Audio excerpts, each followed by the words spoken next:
नमस्कार, आपका स्वागत है कमोडिटी राउंडअप पे। मैं हूं मनीषा गुप्ता। आज बात करेंगे गेहूं की, जहां पर हम जानते हैं कि फसल पिछले साल के मुकाबले ज़्यादा होने की उम्मीद है। रिकॉर्ड की अटकलें भी लगाई जा रही हैं।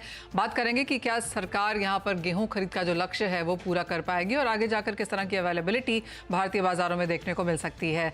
साथ ही बात करेंगे चीनी की, जहाँ पर रिपोर्ट्स के मुताबिक महाराष्ट्र में इस बार जो क्रशिंग सीजन है वो यहाँ पर एक्सटेंड होता हुआ नजर आएगा। क्या है इसके मायने? महाराष्ट्र दूसरा बड़ा उत्पादक प्रदेश है, यहाँ से किस तरह के नंबर्स देखने को मिल सकते हैं, इस पर भी करेंगे चर्चा। साथ ही बात करेंगे जीरे की, जहाँ पर तेजी सस्टेन नहीं कर पाई है और उसके बाद हमने मुनाफा वसूली भी यहाँ पर आते हुए देखी है। ज़्यादातर एक्सपर्ट्स का मानना है कि जीरा 20 से 25 हज़ार के बीच में यहाँ पर कारोबार करता हुआ नजर आएगा। क्या है डिटेल्स, इसके बारे में भी करेंगे बात। इन सब पर चर्चा करने के लिए हमारे साथ हैं roller flower mills federation of India के प्रेसिडेंट प्रमोद कुमार। साथ ही जुड़ेंगे all India sugar trade association के चेयरमैन प्रफुल्ल विटलानी। हमारे साथ हैं कोटक सिक्योरिटीज के रविंद्र राव और केरिया कमोडिटीज के अजय केरिया भी। शुरुआत यहां पर गेहूं के साथ कर लेते हैं, जहां पर 114 लाख टन की इस बार बात की जा रही है फसल की, जो कि एक रिकॉर्ड नंबर है।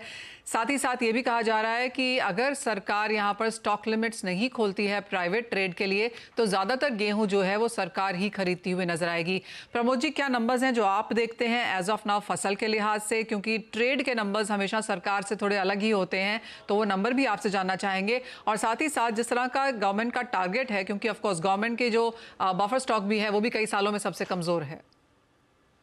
लगता है कि इस साल अभी तक स्विंग लास्ट ईयर से बेहतर था, करीबन 2% ज्यादा है। और अभी तक वेदर जो उम्मीद थी कि एल नीनो इफेक्ट आएगा और गर्मी पड़ेगा फरवरी में, वो हुआ नहीं है। वेदर बहुत अच्छा रहा और कोई डिजीज नहीं लगा गेहूं के ऊपर। और गवर्नमेंट का एस्टीमेट भी 114 मिलियन टन है। हमारा एस्टीमेट अगर सब कुछ सही रहा तो 108 109 मिलियन टन हो जाएगा। तो गवर्नमेंट एस्टिमेट से एस्टिमेट, ट्रेड के एस्टिमेट्स हल्के से कम ही हैं। अब बात यहां पर करें सरकारी खरीद की, तो वो कैसे बनता हुआ देखते हैं? वो नंबर्स कैसे स्टैकअप होता हुआ देखते हैं आप? इस साल अगर देखो, अगर लास्ट ईयर के मुकाबले अगर जो 30 रुपया 31 रुपया जो दिसंबर जनवरी में दिल्ली में जो गेहूं था, इस साल 25-26 रहा। तो गवर्नमेंट का जो ओपन सेल का स्कीम था वो काफी गेहूं को सप्लाई बनी रही और गेहूं दबा रहा प्राइसेस। तो मुझे लगता है गवर्नमेंट का प्रोक्योरमेंट करीबन 32 मिलियन टन हो जाना चाहिए, कोई प्रॉब्लम नहीं होना चाहिए उसमें, क्यों प्रोक्योरमेंट प्राइस भी हाई है। ओके, तो यानी यानी जो 30-32 मिलियन टन का एक कंजर्वेटिव सरकार ने टारगेट रखा है, वो इस बार पूरा होते हुए दिखाई दे सकता है। फिर प्राइसिंग कैसी यहाँ से आगे जाते हुए देखते हैं? एक तरफ बम्पर प्रोडक्शन की एक्सपेक्टेशंस हैं, पिछले साल प्राइसेस थोड़े से वरीसम थे, कैसे ट्रेंड्स रह सकते हैं इस बार? ट्रेड डरा हुआ है, क्यों लास्ट ईयर लोग गवर्नमेंट ने स्टॉक लिमिट लगा दिया और पूरा साल लगातार 100 टन से लगा के 400 टन तक ओपन सेल हर हफ्ता रखा, उससे गेहूं काफी दबा हुआ रहा। और इस साल गवर्नमेंट प्राइवेट ट्रेड डर रहा है कि गवर्नमेंट ओएमएसएस की प्राइस क्या होगी पूरे साल के लिए, और स्टॉक लिमिट लगेगा नहीं लगेगा, और ओपन सेल में क्या करेंगे, और इंपोर्ट ओपन करेगा। तो ये सब चीज से मतलब ट्रेड डरा हुआ है, तो कोई भी कदम गवर्नमेंट ले सकती है कभी। तो इन सब के चलते प्रमोद जी, इन सब के चलते और इस अनसर्टनिटी के बीच में ट्रेड कैसे अपने आप को पैन आउट कर रहा है अब इस साल के लिए? अभी तक गवर्नमेंट प्राइवेट ट्रेड कोई भी डिसीजन नहीं ले पा रहा है, बिकॉज एक तो इलेक्शन आने वाला है और प्रोक्योरमेंट अभी तक वेदर ठीक है, मतलब प्रोक्योरमेंट कितना होएगा, फिर गवर्नमेंट की ओपन सेल की पॉलिसी जून जुलाई में जब गवर्नमेंट बनेगी तब आएगी। तो इस थोड़े कंफ्यूज है सब लोग। मतलब गेहूं तो लेंगे लोग, मतलब गेहूं तो अट्रैक्टिव है अभी प्राइसेस के लिए, बट ये स्टॉक लिमिट और सब चीज से डरे हुए हैं। तो प्रमोद जी, कैसे प्राइसेस बनते हुए नजर आ रहे हैं आपको? जैसे आपने कहा कि पिछले साल के मुकाबले जहां पर 30-31 रुपए प्रति किलो था, अभी 25-26 है। मानिए सरकार 25 मिलियन टन खरीद लेती है, अगर फसल भी 108-109 के करीब यहां पर आती है और सरकार बाजार अभी नहीं खोलती है, स्टॉक लिमिट्स लगी रहती हैं, एक्सपोर्ट्स भी नहीं होते हैं, इन सब के चलते, क्योंकि इलेक्शन का साल है, कैसे देखते हैं फिर आप प्राइसेस यहाँ से?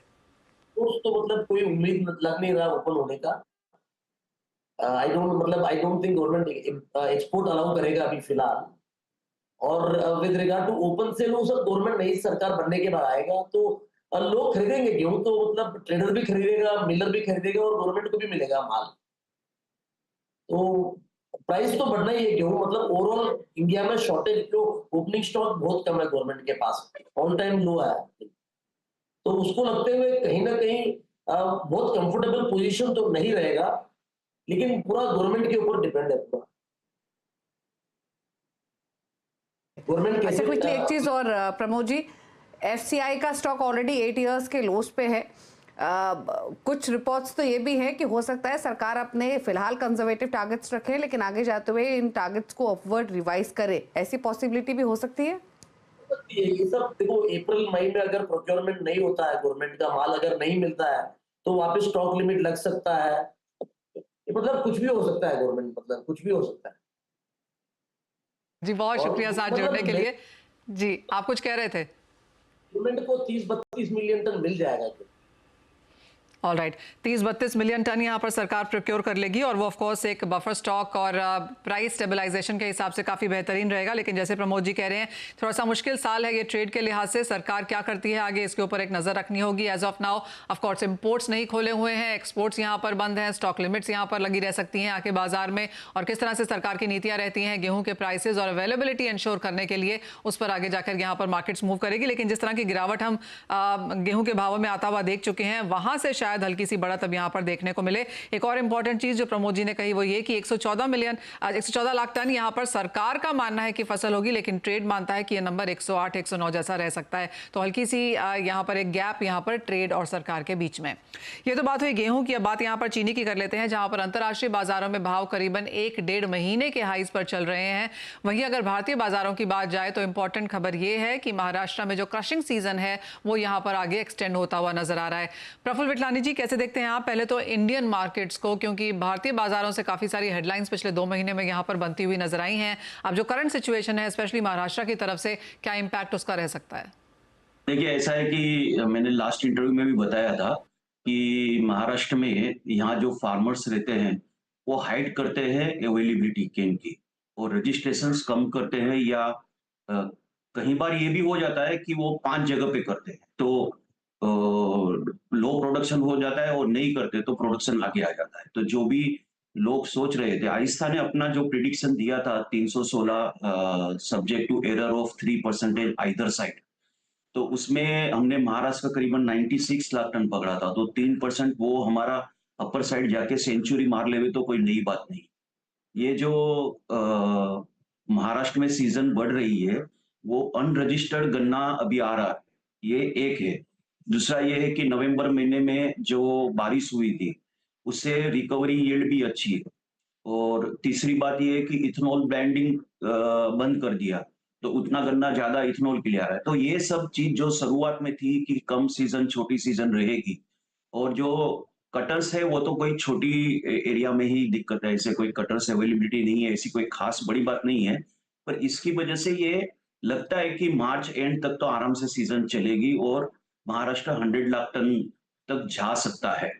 ये एक है। दूसरा, जब आपने हिंदुस्तान के मार्केट के बारे में बताया, तो आज हमारे इस्मा, इंडियन शुगर मिल्स एसोसिएशन और नेशनल फेडरेशन आज हमारे सेक्रेटरी साहब को मिलने जा रहे हैं, मीटिंग है उनके लिए। तो जैसे मैंने लास्ट इंटरव्यू में बताया था कि इसमें गवर्नमेंट के पास 20 से 25 lakh tonne additional closing stock बढ़ जाएगा, तो उसमें से 10 लाख टन अभी काफी जरूरी है कि एक इथेनॉल ब्लेंडिंग के लिए दी जाए, जिससे इस तरह से होगा कि आपके पास चीनी तो ज्यादा है ही, और ऐसी कोई दिक्कत आने वाली जैसे हमें तो नहीं दिख रहा है। क्योंकि 2 चीजें गवर्नमेंट को याद रखनी है। एक, आप अभी पार्लियामेंट इलेक्शन कर रहे हो, पार्लियामेंट इलेक्शन पूरा होते ही आपको महाराष्ट्र का इलेक्शन आ रहा है, स्टेट का। तो आजकल ये हो गया है कि यूपी और महाराष्ट्र के केन फार्मर्स जो है और उनका फैमिली है, वो बड़ी वोट बैंक हो गई है। अगर ये सबसे ज्यादा ब्लीडिंग अगर कोई कर रहा है इंडिया के अंदर, तो महाराष्ट्र एंड कर्नाटक के फार्मर्स ब्लीड करेंगे, क्योंकि यहाँ के दाम जो है वो बिलो कॉस्ट ऑफ प्रोडक्शन चले गए। और गवर्नमेंट ने जो एफआरपी के हिसाब से मिनिमम शुगर प्राइस सेल, ये हम कोई इन्फ्लेशन बढ़ाने की बात नहीं कर रहे हैं, कम से कम सस्टेनेबिलिटी ऑफ इकोनॉमी, उसके लिए ये हर साल बढ़ना चाहिए था। जैसे पहले 29 था, फिर 31 हुआ, तो अभी जो भी हो गवर्नमेंट के मैकेनिज्म के हिसाब से वो प्राइस भी बढ़ानी चाहिए। ठीक है, जनरल इलेक्शन की वजह से शायद अभी एमएसपी नहीं भी बढ़े, तो फिर कुछ आप अपने हिसाब से कोई इथेनॉल की जो भी कॉस्ट ऑफ इंटरेस्ट है वो माफ कर दो, कुछ तो हेल्प करो। ये अगर इस तरह से फिनिश प्रोडक्ट जो है वो नीचे में बेचना और रॉ मटेरियल वर्ल्ड के हाईएस्ट प्राइस में परचेस करना, तो कौन सी इकोनॉमी सर्वाइव करेगी?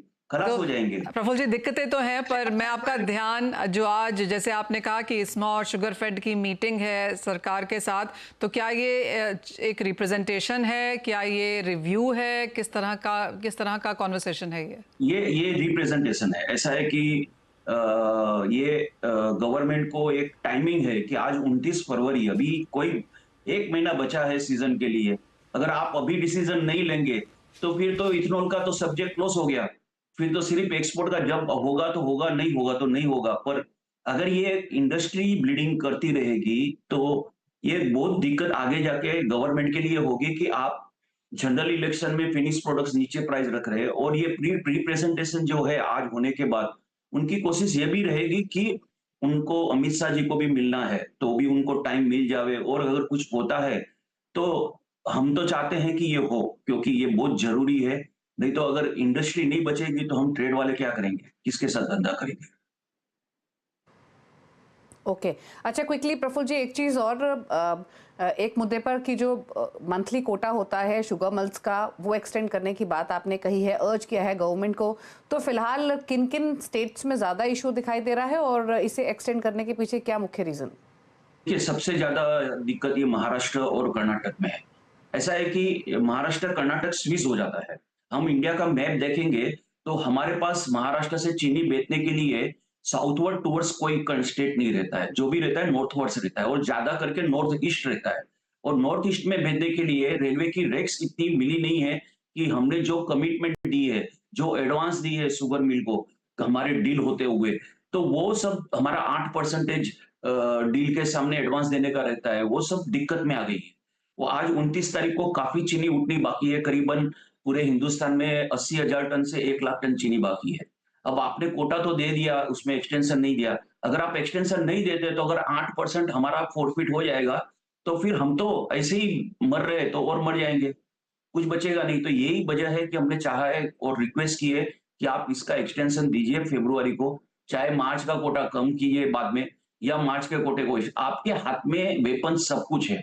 अगर आपको लगता है कि जनरल इलेक्शन के टाइम पे मार्केट बढ़ जाएगी तो आप एडिशनल कोटा भी दे सकते हैं, कभी भी प्राइस को चेक कर सकते हैं। यहाँ तो प्रोडक्शन कैसे करना है, सेल कैसे करना है, इंग्लिश की किताब के जैसे सब लिखा हुआ है, जाके स्टूडेंट को पढ़ना है और इम्प्लीमेंट करना है, बाकी कुछ नहीं है। ओके ओके, चलिए, तो इंडस्ट्री के पर्सपेक्टिव से ये इम्पॉर्टेंट है। और जो बात कही यहाँ पर प्रफुल्ल जी ने कि आइस्टा ने अर्ज किया है गवर्नमेंट को कि जो सेलिंग कोटा है उसको रीलुक करे और अपने हिसाब से उसको बदलाव करे, लेकिन फिलहाल दिक्कतों का सामना इंडस्ट्री को करना पड़ रहा है। वहीं महाराष्ट्र की बात करें तो शुगर क्रशिंग सीजन को भी एक्सटेंड करने की बात की जा रही है। शुक्रिया प्रफुल्ल जी आने के लिए शो में, दोनों ही खबरों पर अपने व्यूज देने के लिए। रुक रहे हैं इसी के साथ एक ब्रेक के लिए। अजय केडिया, रविंद्र राव हमारे साथ बने हुए हैं। लौटेंगे एक ब्रेक के बाद तो बात करेंगे स्ट्रैटेजीज की। आप देखते रहिए कमोडिटी राउंडअप।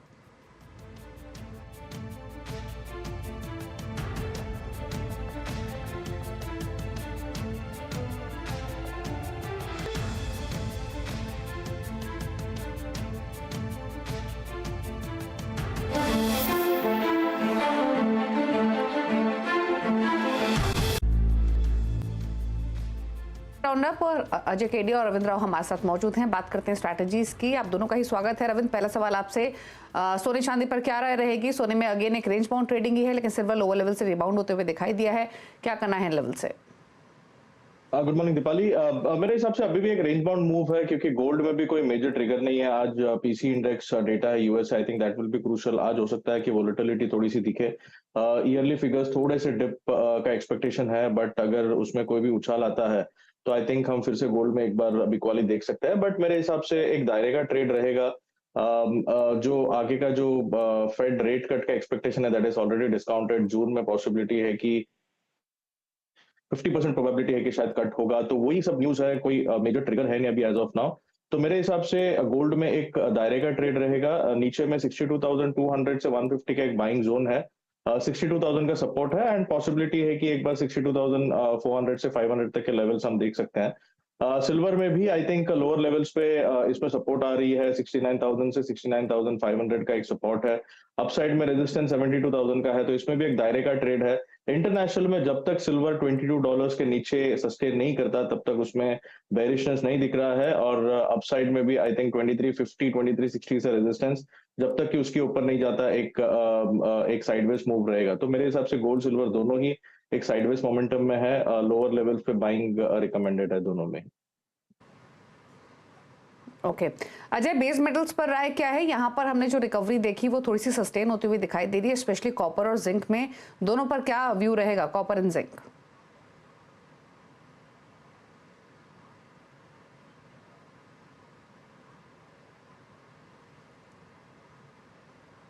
अजय, क्या आप म्यूट है?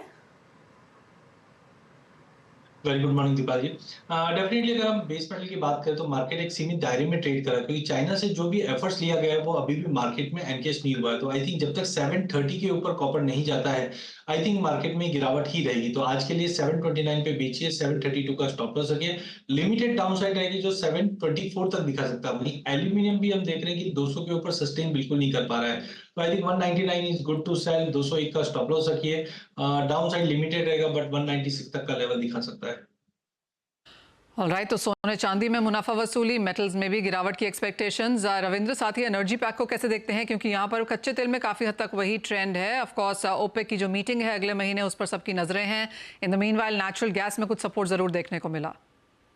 बिल्कुल मनीषा, मेरे हिसाब से क्रूड में जो ओपेक की स्ट्रैटेजी होगी, आई थिंक वो वही आगे फिर से और एक क्वार्टर बढ़ाएंगे अपना cut to support the prices, क्योंकि अभी भी क्रूड के प्राइसेस देखे तो $80 के ऊपर सस्टेन नहीं कर रहा है। जो मैं लास्ट 2-3 वीक से बोल रहा हूँ कि it is in a range, जब तक कि $80 के ऊपर नहीं जाता तब तक इसमें बुलिशनेस नहीं आ सकता है। और exactly it is coming to $78-79, वहां से एक सेल ऑफ आता है toward 75 and then it again it moves up. तो मेरे हिसाब से crude is also range bound. जब तक कि $80 WTI में निकलता नहीं है तब तक मेरे हिसाब से $75 से 79-80 के रेंज में रहेगा। नेचुरल गैस में काफी अच्छा फॉर्मेशन है ऑन द चार्ट्स, काफी लोअर लेवल्स पे आए हैं, और अभी बात भी चल रही है कुछ शेल प्रोड्यूसर्स की कि they might go for output cut. तो इस वजह से लोअर लेवल्स पे इसमें एक पुश मिलेगा। और चार्ट्स पे भी there is a bullish engulfing. Weekly charts पे एक मॉर्निंग स्टार फॉर्मेशन हो रहा है। तो दीज आर पॉजिटिव इंडिकेटर्स, और पॉसिबिलिटी है कि नेचुरल गैस के प्राइसेस हम आने वाले सेशंस में 170 से 180 तक के लेवल देख सकते हैं इन द नियर मंथ। तो मेरे हिसाब से नेचुरल गैस में I am bullish. Lower levels पे बाई कीजिए। क्रूड में it is still in a range bound move, तो एक ब्रेकआउट का वेट कीजिए, या फिर $75 से $80 के रेंज में ही ट्रेड किया जा सकता है। ओके बात करते हैं एग्री कमोडिटीज की, और स्पेशली राय ले लेते हैं पहले स्पाइसेस के पैक पर। अजय, क्या व्यू रहेगा टर्मरिक पर, जहां पर तेजी के बाद थोड़ी सी प्रॉफिट टेकिंग देखने को मिली है? जीरा मिनी लोअर सर्किट पर है, क्या करें दोनों में ही? बिल्कुल, पूरे स्पाइस पैक में एक अच्छी खासी तेजी पिछले हफ्ते में दिखी थी जीरे को छोड़कर, बट अब एक प्रॉफिट बुकिंग दिखाई दे रही है। जिस ढंग से अचानक से हमने देखा कि हल्दी के अंदर एक बड़ा मूव आया था, तो मुझे लगता है अराइवल प्रेशर बढ़ता हुआ दिखाई देगा, जिसका एक नेगेटिव असर हम प्राइस पे कल से शाम से देख रहे हैं। तो मुझे लगता है नया जो लेवल है हाई साइड पे वो 17,200 का है, बट उसको तोड़ने में समय लगेगा। तो टाइमिंग मुझे लगता है कि 16,500 इज गुड टू सेल। 16,850 का स्टॉप लॉस रखिए। 15,850 तक का लेवल हम हल्दी में टेम्पररी डाउनसाइड देख पाएंगे। वहीं धनिया में भी अगर हम देखें तो प्राइजेस ने कल 8,170 के करीब गया जरूर था, बट सस्टेन नहीं कर पाया। This is double top. तो जब तक 8,150 के ऊपर होल्ड नहीं करता है, आई थिंक मार्केट में गिरावट रह सकती है। तो 8,050 पे बेचिए, 8,180 का स्टॉप लॉस लगाइए। 7,850 तक का एक टेम्पररी पुल बैक मिलेंगे, बट ध्यान रखिए कि दोनों की क्रॉप साइज काफी कम है, जिसकी वजह से short term medium term outlook positive रहेगा। ये टेक्निकल करेक्शन जो अगले 2-3 दिन में करेक्शन रहेगा। वहीं जीरे की अगर बात करें तो ऑलरेडी क्रॉप साइज को देखते हुए प्राइजेस ने काफी बड़ा फॉल ले चुका है। करंट लेवल से शॉर्ट की सलाह तो नहीं है, बट प्राइजेस 24,000 से 26,000 का जो दायरा है, इसी दायरे में ट्रेड करेंगे। कॉटन आपकी स्क्रीन पे लेके आना चाहेंगे, क्योंकि ओवरनाइट इंटरनेशनल मार्केट्स में यहाँ पर 6 से 8% की तेजी फिर से बनती हुई नजर आई है। अजय, जिस तरह से फेब का महीना रहा है कॉटन के लिहाज से, जहाँ पर स्पेकुलेटिव ट्रेडिंग एक्टिविटी अंतर्राष्ट्रीय बाजारों में काफी जोरदार से देखने को मिली है, कैसे लगते हैं यहाँ से प्राइसेस? बिल्कुल, इंटरनेशनल में अगर हम देखें तो काफी समय से मार्केट 75 से 85 सेंट के बीच में ट्रेड कर रहा था। जैसे ही टेक्निकली ब्रेकआउट भी मिला, साथ में क्रॉप को लेकर भी कुछ कंसर्न दिखे हैं ब्राजील में यहाँ पे। तो यहाँ पे हमने देखा कि एक प्राइसेस को ब्रेकआउट मिला, जिसकी वजह से 95 को तोड़ते हुए प्राइसेस 103, 104 तक का लेवल दिखा दिया। थोड़ा पुल बैक जरूर है, जो मुझे लगता है वापस 93-94 सेंट तक दिखा दे, बट अभी भी मुझे लगता है अगले महीने 2 महीने की बात करें तो ट्रेंड पॉजिटिव रहेगा। डोमेस्टिक मार्केट पे भी हमने देखा कि जनवरी में 2 लाख बैरल कटान के आसपास की अराइवल थी, बट अब वो गिर के 1.5 के भी नीचे पहुंच चुकी है, जो कहीं ना कहीं प्राइजेस को सपोर्ट किया था। टाइमिंग एक टेक्निकल प्रॉफिट बुकिंग है जो मुझे लगता है वापस 60,500 से 61,000 के बीच में एक बार कॉटन एमसीएक्स दिखा सकता है, बट ज्यादा बड़ी मंदी नहीं है। अभी भी मुझे लगता है मार्च एंड तक की अगर बात करें तो 64-65 तक एमसीएक्स कॉटन दिखा देगा। वहीं कॉटन सीड ऑयल केक में भी एक अच्छी खासी रैली के बाद आज एक प्रॉफिट बुकिंग दिखाई दे रहा है, तो मुझे लगता है 2600-2610 तक का एक पुल बैक मिलेगा, वहां पे फ्रेश बाइंग की जा सकती है, जो मार्च मिड तक 2720 से 2750 तक का लेवल फिर से दिखा देगा। ओके, तो कॉटन सीड ऑयल केक में भी खरीदारी की सलाह है, वापस प्राइसेस ऊपर जाने की पॉसिबिलिटी, कॉटन भी मौजूदा स्तरों से ज़्यादा नीचे जाने की संभावना नहीं है। तो ये रहा आउटलुक कॉटन और कॉटन सीड ऑयल केक पर, और साथ ही साथ बाकी स्ट्रैटेजीज भी। शुक्रिया रविंद्र और अजय, आप दोनों का ही आने के लिए शो में और अपने व्यूज़ सभी कमोडिटीज़ पर शेयर करने के लिए। रुक रहे हैं इसी के साथ एक ब्रेक के लिए। मुझे मनीषा जी को दीजिए इजाज़त। ब्रेक के उस पर आप देखिए वादा मार्केट का एक्शन फ्यूचर एक्सप्रेस में। नमस्कार।